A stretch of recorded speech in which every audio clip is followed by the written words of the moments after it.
नमस्कार दोस्तों, मैं हूं शैलेंद्र यादव और हिंदी विषय का एक महत्वपूर्ण टॉपिक लेकर आपके साथ उपस्थित हूं।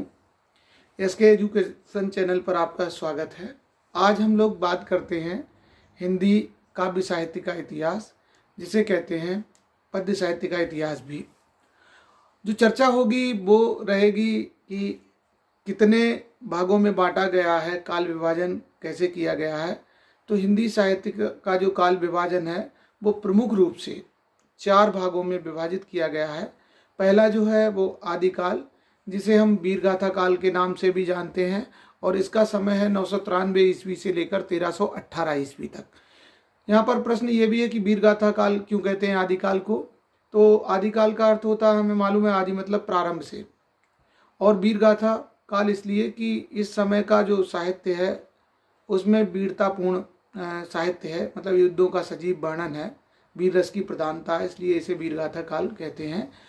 महत्वपूर्ण बात यह है कि ये ऐसा समय है जो हमने समय बताया 993 ईस्वी से लेकर, तो इसमें 10वीं शताब्दी का उत्तरार्ध था। यद्यपि हिंदी का जो लेखन है उस समय का वो 8वीं-9वीं शताब्दी में प्रारंभ हो गया था, लेकिन कह सकते हैं कि विधिवत लेखन यहाँ से प्रारंभ हुआ है।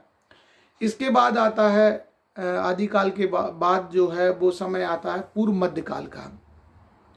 पूर्व मध्यकाल का समय जिसे कहते हैं भक्ति काल, हिंदी साहित्य जगत के विद्वानों ने कहा है, और इसे स्वर्ण काल भी कहा जाता है। भक्ति काल को हिंदी साहित्य का स्वर्ण काल कहा जाता है।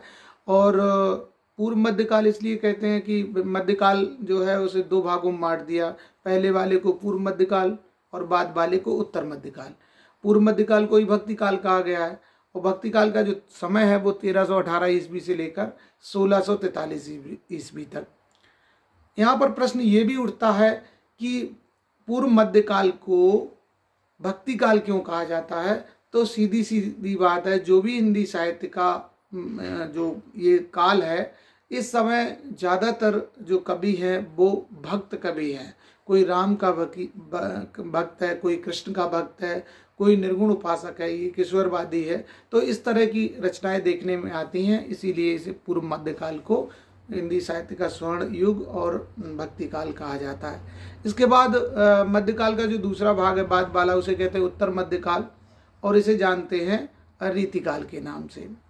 अब रीतिकाल जो उत्तर मध्यकाल, चूंकि मध्यकाल का बाद वाला भाग है इसलिए इसे उत्तर मध्यकाल कहते हैं। और रीतिकाल क्यों कहते हैं कि संस्कृत आचार्यों के द्वारा जो परंपराओं का, जो रीतियों का पालन किया जाता रहा, इस काल के कवियों ने किया है, इसलिए इसे रीतिकाल के नाम से जानते हैं। और इसका जो समय है वो 1643 ईस्वी से लेकर 1843 ईस्वी तक माना जाता है। और फिर आता है आधुनिक काल। आधुनिक काल 1843 ईस्वी से लेकर आज तक। इसमें भारतेंदु युग है, द्विवेदी युग है, छायावादी युग है, प्रयोगवाद है, नई कविता है, और इस तरह से इसमें बहुत सारे आधुनिक युग की जो विचारधाराएं हैं वो हैं। इसके बाद यदि हम लोग और क्लासिफिकेशन करें और वर्गीकरण करें तो देख सकते हैं, यहाँ पर ये बात भी जानने योग्य है कि इस जो सर्वमान्य हिंदी साहित्य का इतिहास है या काल विभाजन है, वैसे तो आचार्य रामचंद्र शुक्ल ने, नंदुलारी वाजपेयी जी ने, मिश्र बंधुओं ने, अन्य विद्वानों ने, हजारी प्रसाद द्विवेदी जी ने, अनेक विद्वानों ने प्रस्तुत किया है, लेकिन जो सबसे ज़्यादा स्वीकार्य है, सबसे ज़्यादा मान्य है, वो आचार्य रामचंद्र शुक्ल जी का है। और उन्हीं के आधार पर हमने बताने का प्रयास किया हिंदी पद्य साहित्य का इतिहास, जिसे 4 भागों में बांटा गया: आदिकाल, पूर्व मध्यकाल, उत्तर मध्यकाल, आधुनिक काल।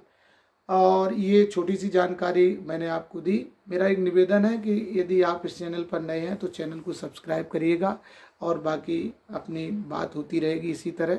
वीडियो देखने के लिए आपका धन्यवाद।